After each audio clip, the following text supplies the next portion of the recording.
Presents by CBL DJ.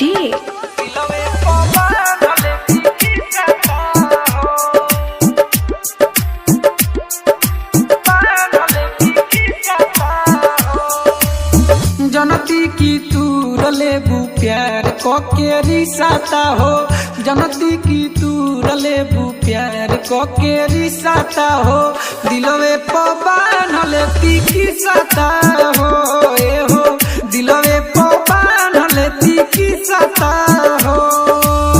जिंदगी में अइलू जैसे आवेला फरिसाता हो, जिंदगी में अइलू जैसे आवेला फरिसाता हो, दिलवे पबान हलेती की साता हो, ए हो दिलवे पबान हलेती की साता हो। Mixed by Anjit Raj.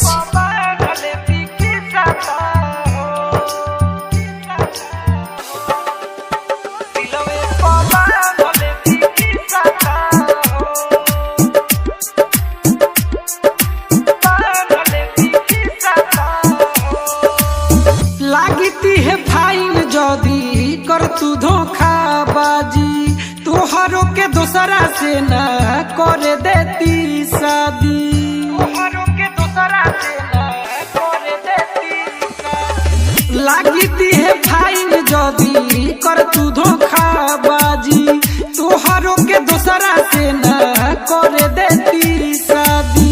जनती की प्यार तोहर पैसा पबिकता हो, जनती की प्यार तोहर पैसा पबिकता हो, दिलवे पबान हलेती की साता हो, ए हो दिलवे पबान हलेती की साता हो। Mixed by Anjit Raj. पबान हलेती की साता हो, दिलवे पबान हलेती की साता हो,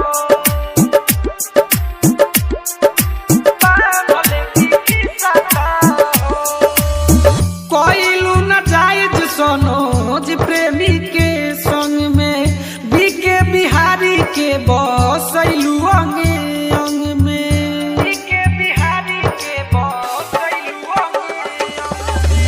कोइलू न जायज सनोज प्रेमी के संग में, बीके बिहारी के बसैलू अंगे अंग में। इह तोहर रहन धनंजय के टीसता हो, इह तोहर रहन धनंजय के टीसता हो, दिलवे पबान हलेती की साता हो, ए हो दिलवे पबान हलेती की साता हो। Ekta Recording Studio. Contact number 7982720011.